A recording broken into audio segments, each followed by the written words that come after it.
Good morning students, प्रिय विद्यार्थियों। फिराक गोरखपुरी द्वारा रचित पहले आपने 2 पार्टों में रुबाइयाँ पढ़ी, तीसरे में आपने गज़ल का पहला भाग पढ़ा। आज हम चौथा पार्ट इसका करा रहे हैं गज़ल का। गज़ल में आपने पढ़ा अभी तक 5 गज़लें आपकी हुई थी। उसमें पहली गज़ल में कवि ने बसंत ऋतु के सुंदर साहित्यिक वातावरण का चित्रण किया था, जिसमें ये दर्शाया था कि बसंत ऋतु फूल की कलियों की पंखड़ियों की कोमल गांठों को खोल देती है। अर्थात बसंत ऋतु आती है तो फूलों की जो कलियां हैं, जो पंखुड़ियां हैं और जिसमें फूल बंद होता है, वो खिल उठते हैं। फूलों की कलियां चारों ओर सुगंध फैलाने लगती हैं। कवि कहता है कि ऐसा लगता है मानो बगीचे में फूलों के रंगों की खुशबू आकाश में उड़ने के लिए अपने पंखों को तोल रही हूँ। ठीक है, बगीचे में फूलों के रंगों की खुशबू। ठीक है, रंगों बू गुलशन कहा था जो, वो फूलों के रंगों की खुशबू आकाश में उड़ने के लिए अपनी पंखों को तोल रही है। जो कवि कहना चाहता है, बसंत ऋतु के आते ही फूलों की कलियां पुष्पित हो उठती हैं और उनकी खुशबू चारों ओर फैलने लगती हैं। दूसरी गज़ल में ये बताया था कि तारे आंखें झपकावे है, जर्रा जर्रा सोचे हैं, तुम भी सुनो हो यारो, शब में सन्नाटे कुछ बोले हैं। इसमें कवि ने रात्रिकालीन घने अंधकार की जो प्रकृति का कण कण जब सो रहा है और चारों ओर सन्नाटा छाया हुआ है, लेकिन इस घने अंधकार में भी तारे अपनी क्रियाएं कर रहे हैं, अपनी आंखें झपका रहे हैं, टिमटिमाकर हमें हल्का सा प्रकाश दे रहे हैं। वे कार्यरत हैं उस समय पर भी जब प्रकृति का कण कण सो रहा है। हे मित्रों, तुम भी ध्यान से सुनो, हे यारो सुनो ध्यान से कि क्या कहा है कि रात का सन्नाटा भी रहस्य उत्पादक है, रहस्य पैदा करने वाला है। उसमें भी कुछ न कुछ छिपा हुआ है, वो भी कुछ न कुछ बोल रहा है। रात का सन्नाटा, सब माने रात होती है बेटा, रात का जो सन्नाटा है वो भी कुछ न कुछ हमें संदेश दे रहा है। रात की चुप्पी हमें कोई न कोई अवश्य प्रेरित कर रही है कि अपने काम में लगनशील रहो, लगे रहो। तीसरी जो गज़ल है बेटा, उसमें ये कहा है कि संसार के लोग हमेशा अपनी किस्मत को कोसते रहते हैं, लेकिन किस्मत उनको कोसती है क्योंकि वे अकर्मण्यवादी और भाग्यवादी बने रहते हैं और मेहनत नहीं करते, पुरुषार्थ के बल पर आगे नहीं बढ़ते, पुरुषार्थ नहीं करते हैं। ठीक है, और जब तक मेहनत नहीं करेंगे बेटा, भाग्य अपने आप नहीं बन सकता। कवि का जो कथन है वो है कि तीसरे गज़ल में, संसार में मनुष्य हो या उसकी किस्मत हो, मनुष्य हो या उसकी किस्मत हो, दोनों को एक ही काम मिला हुआ है, दोनों एक ही काम मिला हुआ है। वह काम ये है कि कभी तो मनुष्य की किस्मत उसको लेकर रो लेती है और कभी इंसान जो है किस्मत को लेकर रो देते हैं। तो इस प्रकार से बताया कि दोनों को एक ही काम मिला है। किस्मत कभी उसको रोती है तो कभी वह किस्मत को रोता हुआ दिखाई देता है। संसार के लोग हमेशा अपने भाग्य को ही दोष देते रहते हैं। जब उन्हें सफलता नहीं मिलती है, अपने काम में कामयाब नहीं होते हैं, वो अपने लक्ष्य की ओर नहीं बढ़ पाते हैं, तो वे भाग्य को दोष देना शुरू कर देते हैं। वे न तो सही प्रकार से अपना काम करते हैं, न ही मेहनत करते हैं, हमेशा किस्मत को ही दोष देते रहते हैं और किस्मत उन्हें दोष देने लगती है क्योंकि उन्होंने मेहनत नहीं की, पुरुषार्थ के बल पर वे आगे बढ़े ही नहीं।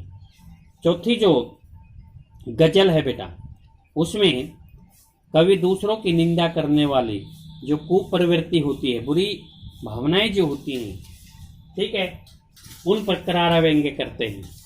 दूसरों की निंदा करने वालों की कुप्रवृत्ति है, उस पर करारा व्यंग्य करते हैं। कवि कहता है कि संसार के जो लोग मुझे बदनाम करते हैं और मेरे ऊपर बदनामी का जो दाग लगाते हैं, काश वे जरा ये भी सोचते कि वे मुझे बदनाम करके मेरा रहस्य खोल रहे हैं।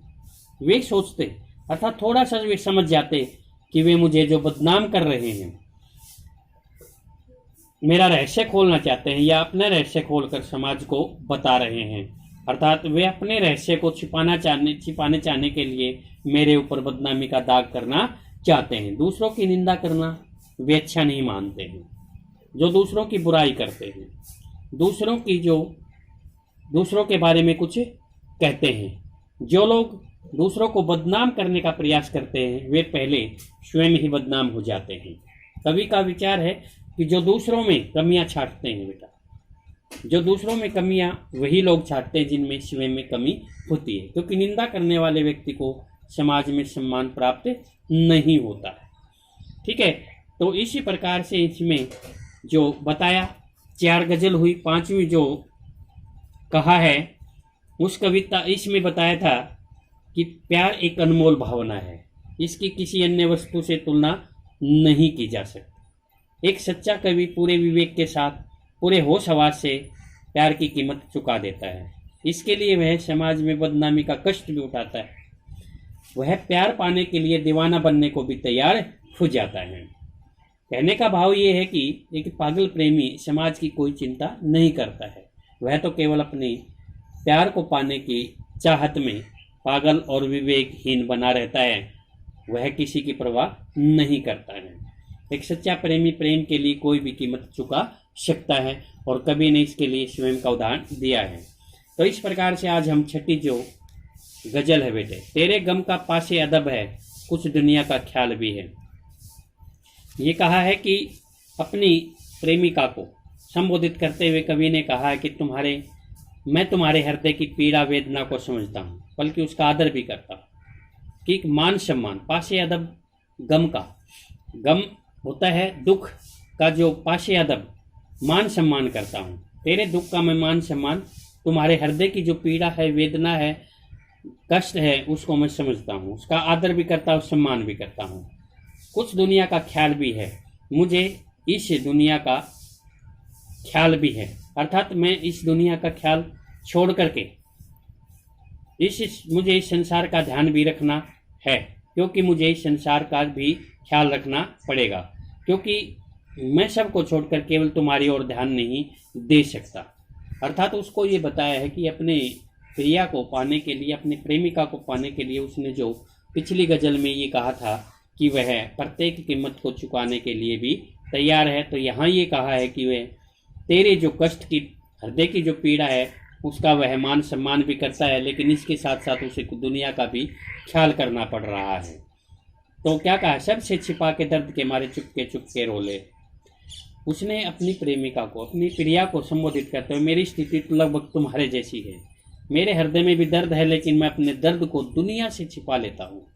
वह अपने दर्द को दुनिया के सामने प्रकट नहीं करना चाहता है, और चुपके चुपके रोले का मतलब एकांत में चुपके चुपके रोले हैं, एकांत में वह रो लेना चाहता है, रो लेता हूँ। कहने का भाव है कि वह अपनी वियोगजन्य जो अलगाववाद है, उसकी पीड़ा को लोगों से नहीं कहता, क्योंकि हो सकता है कि लोग उसका मजाक उड़ाना शुरू कर दें।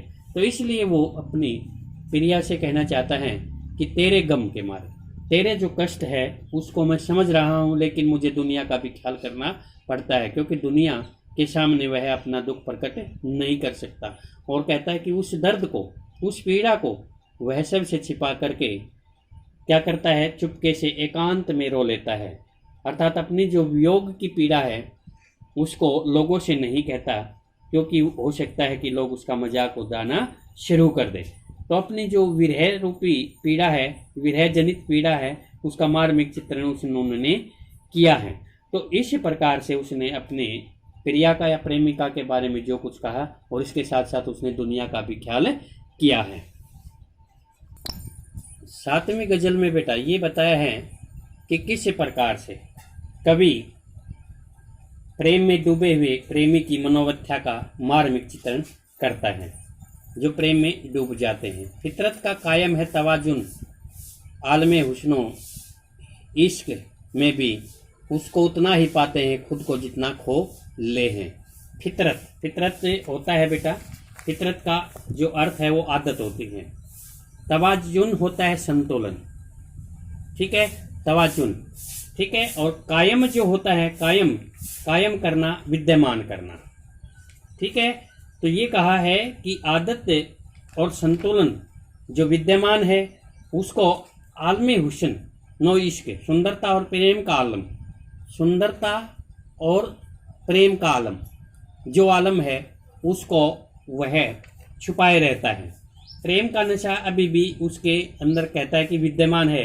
सुंदरता और प्रेम के संतुलन की आदत, आलम हुस्न इश्क, ये कहा है कि प्रेम और सुंदरता के संतुलन की ये आदत, ठीक है। संतुलन तवाजुन होता है, कायम विद्यमान होता है, और फितरत जो होती है बेटा वो आदत होती है, क्योंकि उसके अंदर जो प्रेम की जो आदत है वो अभी भी विद्यमान है।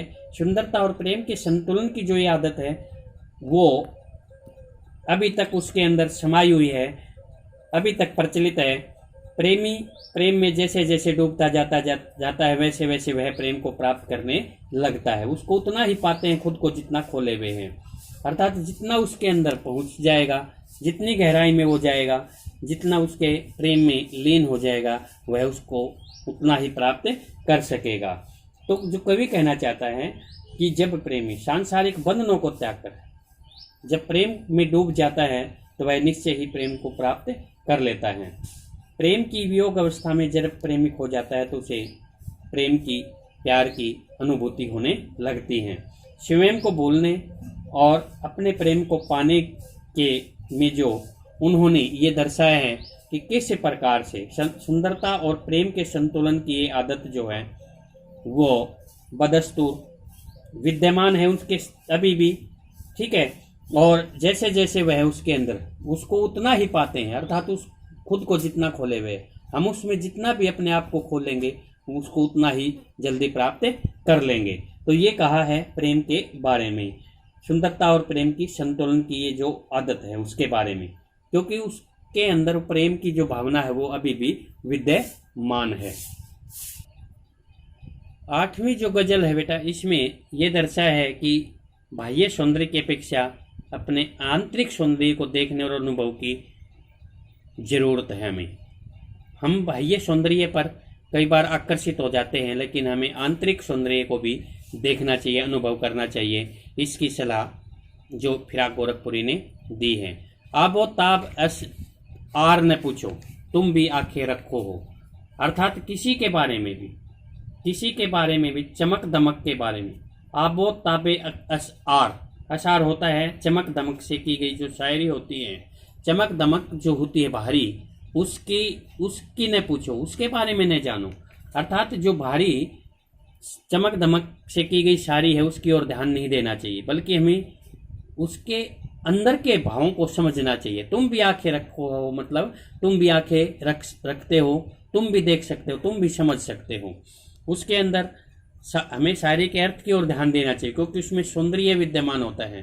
क्योंकि पाठक के पास भी तुम यहाँ शब्द जो प्रयोग किया है वो पाठक के लिए, ठीक है। पाठक के पास भी 2 आंखें होती है, उसे भी आंखें खोलकर कविता के असली सौंदर्य को क्या करना चाहिए बेटा, देखना चाहिए। ये जगमग बैतों की चमक है या हम मोती रोले हैं। बैतों माने होता है बेटा शेरों के बारे में, शेर जो बोले जाते हैं उन्हें। तो पाठक कविता को पढ़कर या शायरी को सुनकर ये जान सकता है कि उसके शेरों में भारी चमक दमक है या फिर पाठकों के लिए मोती बिखरे हैं, अर्थात पाठक के लिए मोती के समान कीमती रतन उसने पिरोए हैं या फिर भारी चमक दमक उन्होंने बुनी है, ताना बाना उसका बुना है। तो शेरों को पढ़ करके हमें बाहरी शेरों को, शायरी की जो बाहरी चमक दमक होती है उसकी ओर ध्यान नहीं देना चाहिए। और तुम भी आंखें रखो होगा मतलब हे पाठकों, तुम भी तो 2 आंखें रख रहे हो, तुम भी ध्यान से उसे देख सकते हो, क्योंकि ये शेरों की चमक दमक जो है, जो बाहरी शेर है, असली सौंदर्य है। पाठक कविता को पढ़कर या शायरी को सुनकर ये जान सकता है कि उसके शेरों में बाहरी चमक दमक है या फिर शायर ने पाठकों के लिए मोती जैसे कीमती रतन बिखेरे हुए हैं। अर्थात कहने का मतलब जो कवि कहना चाहता है उसका यही है कि शायरी का बाहरी सौंदर्य तो सीप के समान है, लेकिन उसका आंतरिक भाग मोतियों के समान है, ठीक है। सीप के अंदर जैसे मोती छिपा होता है, तो यह निर्भर करता है पाठक के ऊपर कि वह आंतरिक सौंदर्य को स्थान देता है या बाहरी सौंदर्य को देखता है। तो हमें बाहरी सौंदर्य की ओर लालायित नहीं होना चाहिए, हमें बाहरी सौंदर्य से जो है दूर ही रहना चाहिए। हमें आंतरिक जो भाव होते हैं उन्हें समझना चाहिए। इसके लिए हमारे पास आंखें भी हैं, हमारा मन भी है और हमारा हृदय भी है। तो आबे ताब अबसार का अर्थ है बेटा कि जो बाहरी चमक धमक होती है उनके शेर, जो शेर बनाए जाते हैं उनमें हमें ये देखना चाहिए कि उसके अंदर क्या रहस्य छिपा हुआ है, उसके आंतरिक भाव को समझना चाहिए। गजल नंबर 9 बेटा। ऐसे में तू याद आए है अंजुमन मने मैं मेरिंदों को, रात गए गर्दू पे फरिश्ते बाबे गुने जग खोले हैं। ऐसे में तू याद आए, वे याद आते हैं उसको, अपनी प्रिया के, उसके प्रेम के जो दिन थे वे याद आते हैं। और अंजुमन में का मतलब है अंजुमने में, शराबियों की जो महफिल होती है उनमें रिंदों माने शराबियों को। अब शराबियों को जो शराब की महफिल में जाने के बाद उन्हें याद आते हैं अपनी प्रिया के बारे में और वे डूब जाते हैं। और फिर क्या कहा है, रात गए गर्दू पे, गर्दू होते हैं अंबर और फरिश्ते देवता होते हैं बेटा, ठीक है। अंबर के अंदर उन्हें वे फरिश्ते दिखाई देते हैं। बाबे गुने जग खोले हैं, बाबे गुना माने पाप का अध्याय जो उसके साथ खोल रहे हैं। तो इसमें हम देखेंगे बेटा जिन शब्दों के अर्थ मैंने बताए, अंजुमन में होता है शराबियों की महफिल, रिंदो माने शराबी होते हैं, गर्दू माने अंबर होता है, फरिश्ते माने देवता होते हैं, बाबे गुने माने होते हैं पाप का जो अध्याय होता है, उनके बारे में कहा गया है। तो ये बताया है कि फिराक गोरखपुरी कहते हैं कि हे प्रिया, विरह की स्थिति में तुम मुझे ऐसे याद आती हो, जिस ऐसे में तू याद आए, इस प्रकार से तुम याद आ रहे हो जिस प्रकार से शराब की महफिल में शराबियों को शराब की यादें आती हैं। शराब की जब महफिल वो देख जाती है, उन्हें बैठे हुए कुछ लोग जब शराब पीना शुरू करते हैं और शराबी जो होते हैं बेटा उनको अपने उसी तरह की याद हो आती है, जैसे शराब की महफिल में शराबियों को शराब की याद आती है। कभी बुलाने पर भी अपनी प्रेमिका को, प्रिया को भूल नहीं पा रहा है। महफिल में बैठा हुआ प्रेमी प्रिया की यादों को ऐसे याद करता है जैसे रात के समय में आकाश में बैठे हुए देवता संसार के पापों के अध्याय का अध्ययन करते हैं, ठीक है। रात गए गर्दू पे, गर्दू माने आसमान में, आकाश में, पे फरिश्ते माने देवता जो होते हैं संसार के पापों के अध्याय को, संसार बाबे गुन्हे जग खोले, जग माने संसार के पाप के अध्याय को का अध्ययन करते हैं कि भाई कौन कौन सा पाप कर रहा है, वे देवता हमें आसमान में बैठकर देख रहे हैं रात के समय पर। तो इसी प्रकार से कहा है कि जो वियोग की स्थिति होती है वो उसमें प्रेमी अपनी प्रिया में समर्पित हो जाता है और उनकी यादों में खो जाता है। तो उसको कभी कहता है कि मुझे अपनी प्रेमिका किस प्रकार याद आ रही है, जिस प्रकार शराबियों की महफिल में शराबी को शराब की याद आ जाती है। और उसी प्रकार से क्या कहा है, महफिल में बैठा हुआ प्रेमी उसको याद करता है, ऐसे याद करता है जैसे रात के समय पर आकाश में फरिश्ते इस संसार के पाप रूपी जो अध्याय हैं, पापों के अध्याय का अध्ययन करते हैं, उन्हें पढ़ते हैं, उन्हें समझते हैं, उन्हें देख रहे हैं। तो इसी प्रकार से ये बताया है शराबियों के समान उसकी स्थिति हो गई है। 10वीं गजल में बेटा, सदके फिराक एजाजे सुखन के, कैसे उड़ा ली ये आवाज़। इन गजलों के पर्दों में तो मीर की गजलें बोले हैं। ये फिराक गोरखपुरी की लास्ट जो 10वीं जो गजल है बेटा, इसमें ये दिखाया है कि सदके फिराक माने फिराक सदके जाता है। फिराक गोरखपुरी अपने नाम का यहाँ तमका लगाता है। और एजाजे सुखन प्रतिष्ठित जो शायरी है उसमें कैसे उड़ा ली ये आवाज़, अर्थात मीर की गजलों पर, मीर के प्रति अपनी श्रद्धा की भावना जो व्यक्त की है, क्योंकि गजलों के महान गायक और शायर जो हैं मीर गालिब हुए हैं बेटा। और मीर गालिब की गजलों के बारे में कहा गया है कि वे उन्हें याद करते हैं, उन्हें श्रद्धांजलि देते हैं, उनके प्रति अपनी श्रद्धा व्यक्त करते हैं। क्या कहा है, शायर फिराक गोरखपुरी कहते हैं कि मैंने प्रतिष्ठित शायर की शायरी की ये आवाज़ कैसे चुरा ली है, कैसे उड़ा ली ये आवाज़। ठीक है, प्रतिष्ठित शायरी एजाज सुखन होता है बेटा, प्रतिष्ठित शायरी। और फिराक सदके जाता है, फिराक सदके माने फिराक गोरखपुरी किस प्रकार से मैंने कहते हैं कि मैंने किस प्रकार से प्रतिष्ठित जो शायरी है, शायर की शायरी है, वो कैसे चुरा ली है। इन गजलों के पर्दों में तो मीर की गजलें बोले हैं। अर्थात मैं फिराक गोरखपुरी अपने आप को न्योछावर करता हूँ इस कुशलता पर, इस महानता पर, क्योंकि वे जो हैं कवि गजलों के महान गायक और शायर मीर जाफर के प्रति, मीर गालिब के प्रति अपनी भावना प्रकट करता हुआ कहता है कि मेरी इन गजलों में प्रतिष्ठा प्राप्त शायर मीर की गजलें बोल रही हैं। अर्थात मेरी गजलों में भी कहीं न कहीं मीर गालिब की जो गजलें हैं वो दर्शाई गई हैं। मीर गालिब की ही आवाज़ को मैंने चुरा लिया है और आपके सामने प्रस्तुत किया है। और जो अपनी भावना वो प्रकट करना चाहता है मेरी इन गजलों में, इन गजलों के पर्दों में, अर्थात मेरी इन गजलों में भी प्रतिष्ठा प्राप्त शायर जो मीर है, प्रतिष्ठित शायर किसको कहा गया है? मीर गालिब को बेटा। उसकी गजलें बोले हैं, बोले हैं का मतलब है बोल रही हैं। उन प्रतिष्ठा प्राप्त शायर मीर गालिब की गजलें बोल रही हैं। कहने का भाव है कि मैंने शायर मीर गालिब से प्रभावित होकर गजलें लिखी हैं, अतः मैं इन गजलों को शायर मीर को समर्पित करता हूँ। वे अपने आप को नहीं मानते कि मैं गजल गायक हूँ, शायर हूँ प्रसिद्ध, तो वो मीर गालिब की ही गजलों को कहता है कि मीर गालिब की गजलों को मैंने चुरा लिया है, उसकी आवाज़ को मैंने चुरा लिया है और उसी के आधार पर मैं इन गजलों को लिख रहा हूँ। इसलिए मैं इन गजलों को जो है बेटा मीर गालिब को समर्पित करता हूँ बेटा। तो उन्होंने लास्ट में अंतिम जो गजल है उसमें मीर गालिब की के प्रति अपनी श्रद्धा को व्यक्त किया है बेटा। तो इस आधार पे आप ये गजलें पढ़ी बेटा। इन गजलों के आधार पे आप एक प्रश्न बताइए बेटा, प्रश्न नोट कीजिए। गजल में ये बताएंगे कवि को कौन बदनाम करना चाहता है, कवि को कौन बदनाम करना चाहता है। शराब की महफिल में शराबियों को क्या याद आता है, शराब की महफिल में शराबियों को क्या याद आता है। लास्ट गजल में कवि अपनी गजलों को किन के प्रति समर्पित करता है, कवि अपनी गजलों को किन के प्रति समर्पित करता है। गजल में किस छंद का प्रयोग हुआ है, गजल में जो ये गजलें लिखी गई हैं इनमें किस छंद का प्रयोग हुआ है। अच्छा, इन गजलों में किस रस का प्रयोग हुआ है, किस रस का प्रयोग हुआ है। अगला प्रश्न है अंजुमने में, अंजुमने में जो शब्द है इसका क्या अर्थ है।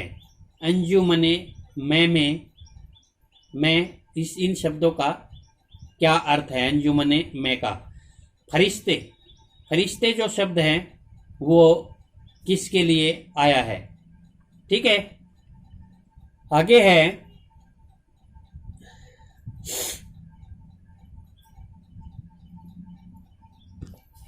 आंखें रखना। आंखें रखना मुहावरे का प्रयोग क्या होगा, आंखें रखना मुहावरे का जो सफल प्रयोग किया है उसका क्या अर्थ है आंखें रखना। ठीक है बेटा, थैंक यू, ओके बेटा।